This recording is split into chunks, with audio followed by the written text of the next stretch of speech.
Mini police jeep racing. एक गांव में बंटी और संटी कहकर दो भाई रहा करते थे। जहां बंटी बहुत ही शांत और सरल स्वभाव का था, तो संटी बहुत ही शातिर और चालाक। अक्सर शरारतें संटी किया करता और उसका इल्जाम बंटी के सर थोप दिया करता था। ऐसे ही एक बार, बेटा, मैं और तेरे पापा बाहर जा रहे हैं, घर का ख्याल रखना। फिर सीमा और दिनेश किसी काम से बाहर चले जाते हैं। वहीं संटी खेलते खेलते पूरे घर में खिलौने और खाने पीने का सामान बिखेर देता है। और जब संटी और बंटी के माता पिता घर आते हैं तो, संटी, ये क्या हालत बना रखी है घर की तुमने? हमने तुम्हारे भरोसे घर छोड़ा था।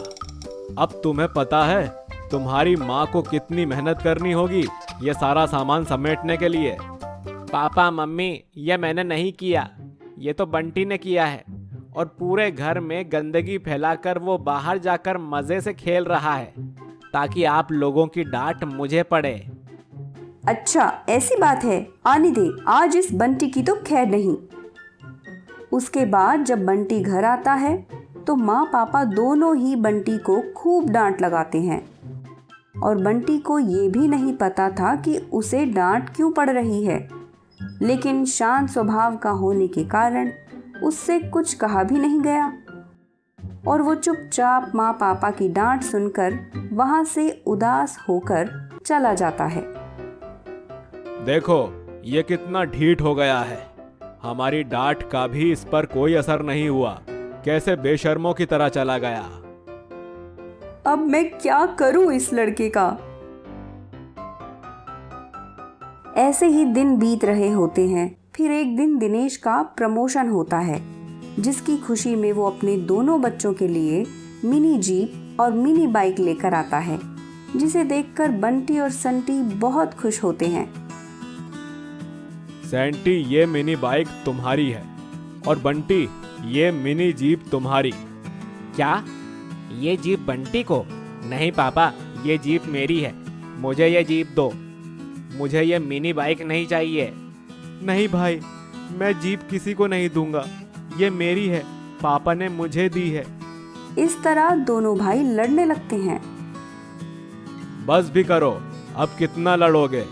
जिसको जो दिया है उसी में खुश रहो तो अच्छा है। फिर दिनेश वहां से चले जाते हैं और बंटी अपनी जीप के साथ खेलने लगता है।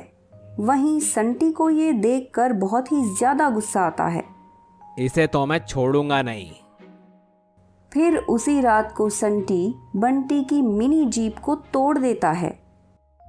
वहीं जब बंटी अपनी मिनी जीप को देखता है तो उसे बहुत दुख होता है। वहीं संटी बंटी को देख बहुत ही ज्यादा खुश होता है। सुनो सुनो सुनो, गांव के बच्चों के लिए सुनहरा अवसर आ गया है। गांव में आने वाले रविवार को एक मिनी व्हीकल प्रतियोगिता का आयोजन किया गया है। जीतने वाले को मिलेंगे कुल 1 लाख रुपए और ट्रॉफी।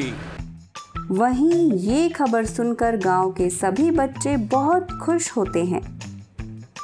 वहीं बंटी इस बात से बहुत दुखी होता है कि उसकी जीप तो खराब हो गई है, वो कैसे इस रेस में पार्टिसिपेट करेगा। ऐसे ही एक दिन संटी प्रैक्टिस कर रहा होता है कि अचानक से उसकी मिनी बाइक इम्बैलेंस होकर एक बड़े से पत्थर से जाकर टकरा जाती है। संटी को तो कुछ नहीं होता, लेकिन उसकी बाइक पूरी तरह से टूट जाती है। मेरी बाइक तो टूट गई, अब मैं रेस में कैसे पार्टिसिपेट करूंगा? तभी बंटी वहां अपनी जीप के साथ आता है। सेंटी भाई, तू चिंता ना कर, ये ले मेरी जीप और जा इससे रेस में पार्टिसिपेट कर। संटी जीप को देखकर बड़ा आश्चर्यचकित होता है। इसको तो मैंने तोड़ दी थी, यह कैसे बन गई? मुझे मालूम है, इसे तूने ही तोड़ी थी। मैंने इसे खुद से रिपेयर किया। मुझे माफ कर दे मेरे भाई, मैंने तेरे लिए बुरा सोचा और तूने ही आखिरी समय में मेरा साथ दिया। फिर संटी बंटी की जीप लेकर मिनी व्हीकल रेस में पार्टिसिपेट करता है और जीत जाता है, जिसके बाद उसे 1 लाख का इनाम और ट्रॉफी भी मिलती है। मेरे भाई, असल में तो इसका हकदार तू है। ये ले, और मैं प्रॉमिस करता हूँ मैं कभी तेरे साथ बुरा व्यवहार नहीं करूँगा। You are the best my brother. फिर दोनों भाई हमेशा एकजुट होकर रहने लगते हैं।